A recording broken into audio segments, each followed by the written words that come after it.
Looking at 5.6 now, we're going to be doing an example here on the coupled mass spring system.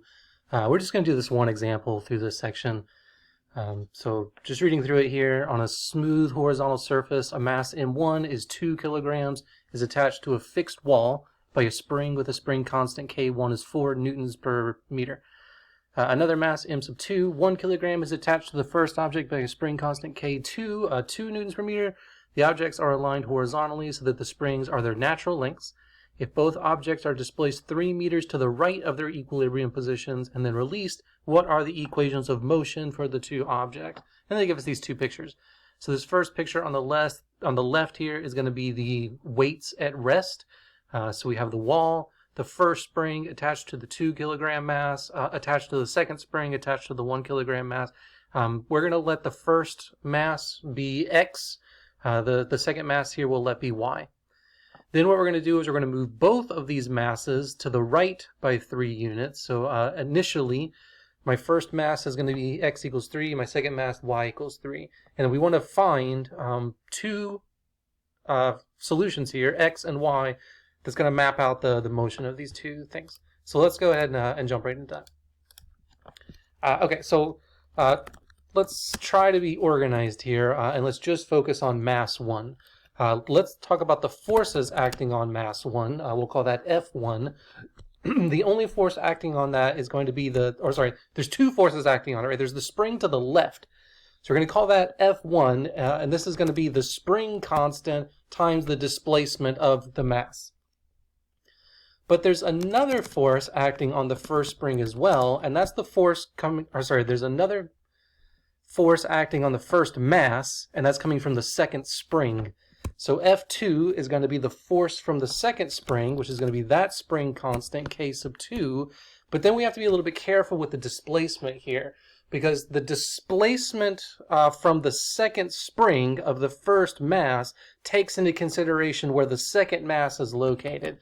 So we're talking about how spread out that spring is. So it's going to be Y minus X. Just going back to the picture here so you can kind of visualize that. So right now, this spring initially is at its natural length.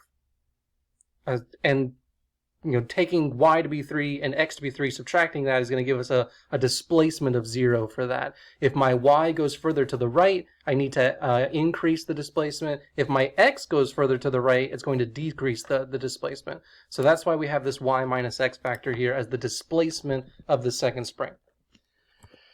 Okay, good. So the force from the first spring, force from the second spring, this is just acting on mass 1. We're also going to have mass 2. Mass 2 is going to have a force to it. We're going to call it F sub 3, but the only force that's acting on the second spring, the second mass, is the second spring. So that's only going to have one force equation here. So we're going to label that one negative K sub 2. And again, we're talking about the displacement of that second spring, so Y minus X. Okay, now that we've figured out the forces for each of the masses, now we're going to do Newton's law stuff. So Newton's second law. And there's going to be two different formulas because we have the two different masses. So we're going to have the acceleration here, m1 x double prime. So that's the left-hand side of Newton's law. This is just going to be equal to the forces added together. So the forces added together, the F1 plus the F2, just acting on that first mass. The other equation we'll have is going to be the second mass. The second mass's acceleration, that's going to be equal to the force only acting on the second mass there. So we can plug in the values of F1 and F2 and F3 to get us our system of equations. So let's go ahead and do that now. So my first equation, also what I'm going to do is I'm going to move everything over to one side. So my first equation here, we have the acceleration term, m1 x double prime. I'm going to subtract over F1, but subtracting over F1 is really going to be plus k1x. I'm also going to subtract over F2, where F2 is up here. That is going to be minus, k sub 2 y minus x. And now it's all equal to 0. We're going to do the same thing for the second equation there. So that's going to be the acceleration term, m2 y double prime. And I'm going to subtract over my third force, which is really going to be plus k sub 2 y minus x. And that's going to be equal to 0. So what I want to do now is I want to play around with this a little bit and just make those equations look a little bit nicer. They are going to be second order, and we do have the system, of course. So to do that, we're going to write it out into that generic format that we were seeing before. So I'll leave that first term here, m1 x double prime.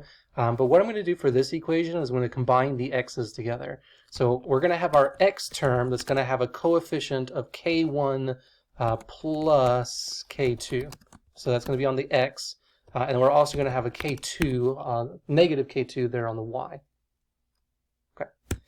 For my second equation, we're going to do the same thing. So we have our acceleration term there, m2y double prime.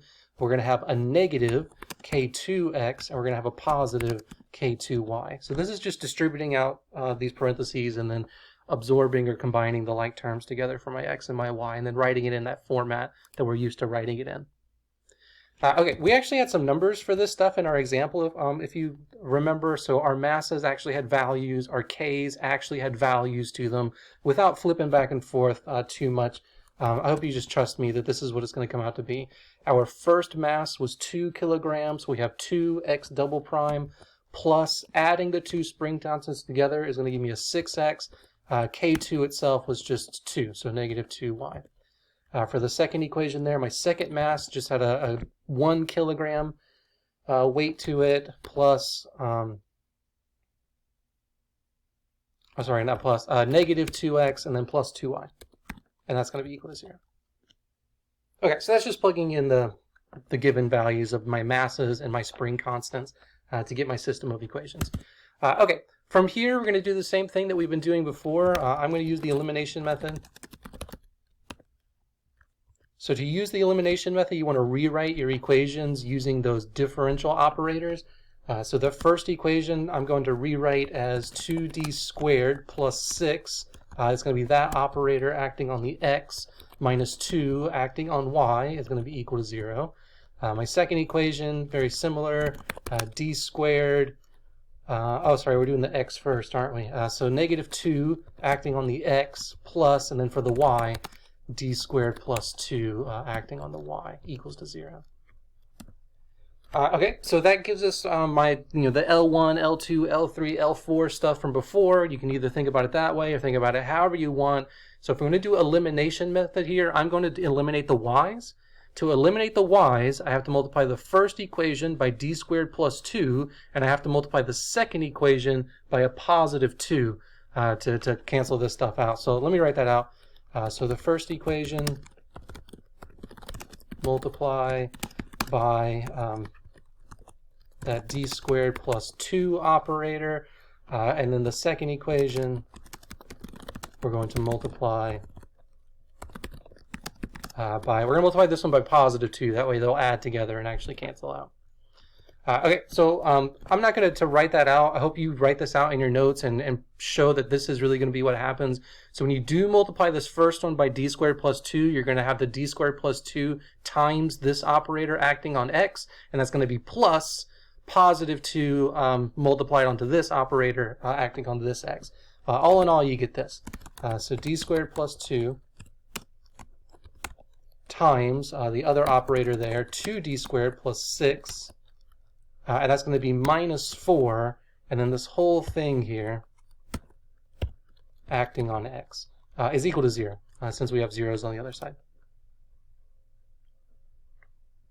Okay, and then next what we would want to do is we want to distribute out this operator here and then kind of combine it all together.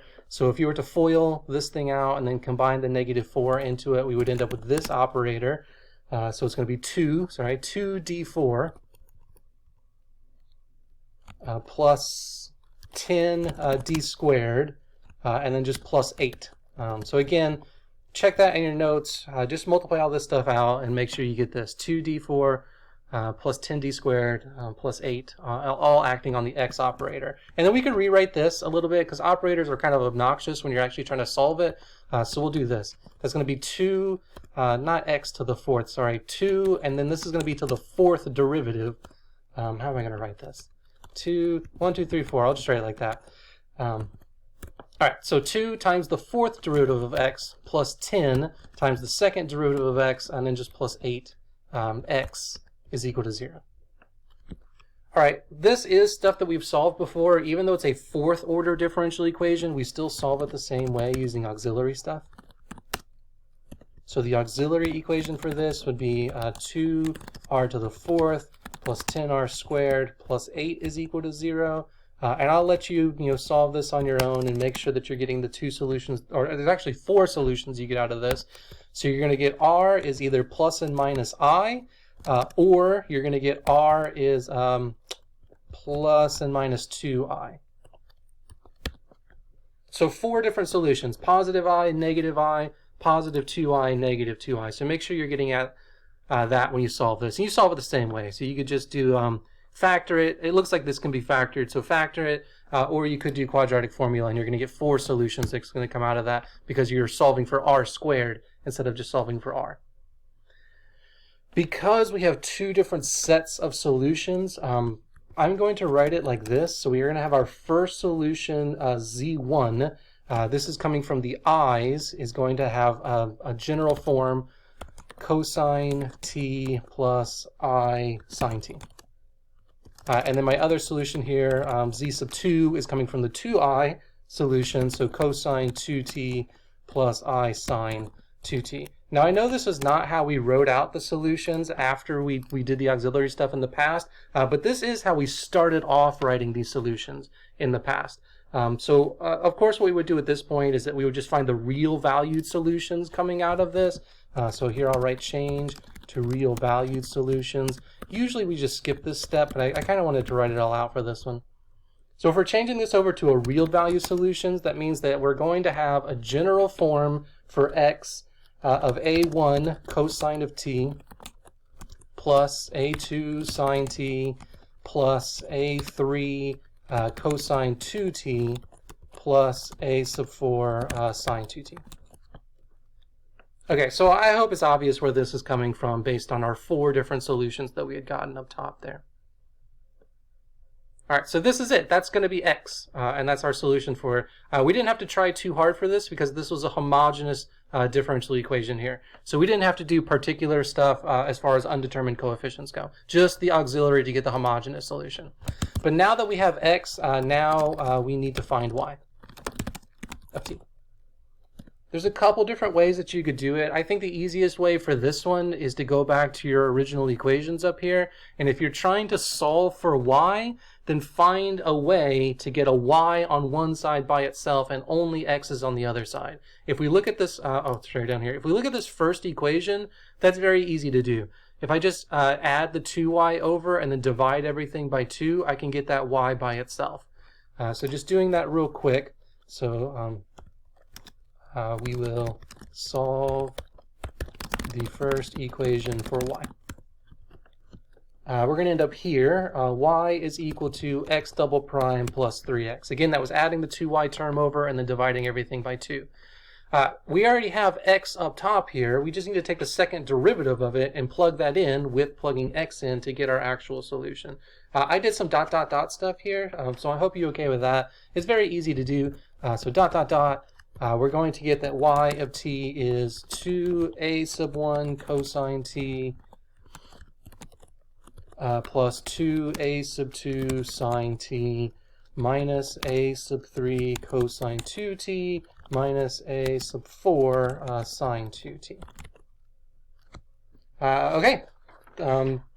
Oh, sorry, there is one other thing that we should probably do here, and that's plug in the initial conditions.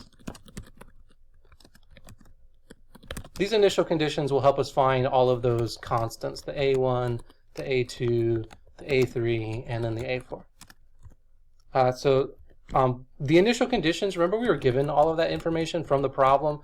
So I know it's been a while since we looked at the actual question itself, but I hope you remember that we displaced the first mass to the right by 3, and we also did not give it an initial velocity. We just displaced them and then we let go. Same thing was going on with the y's. We initially displaced the y to the right by 3, and again, we did not give it an initial velocity. So here's my 4 initial conditions to find my 4 unknowns here. I'm going to dot dot dot this one as well. It's the same stuff that you're doing before, right? You have your x, you have your y, take the derivative of the x and the y, and then plug in all these initial conditions here. But we end up with this system. X is going to be 2 cosine t plus cosine 2t, and then y is going to be 4 cosine t minus cosine 2t. I'm going to pause it right quick, and then I'm going to graph these two things so we can actually visualize. Okay, I played around with it a little bit, and I'm just going to look at the graphs in the book. I think they're drawn out better than I can draw anything out. So this first graph here is representing the first mass. My second graph is representing my second mass. So the first mass from my system is going to do this weird jiggling. So it's starting here at 3. As time progresses, it's going to bounce back to the left of equilibrium, do a little jiggle, come back up to 3, back, do a little jiggle, come back up to 3, and so on and so forth. It does this weird pattern. But my second mass starts at 3. It's going to go all the way down to about -5, bounce up to 3. Notice that it's not like a real cosine or sine wave here. It kind of goes flat. So what happens is the mass hits 3 again, and it kind of looks like it just sticks there for about a second or two.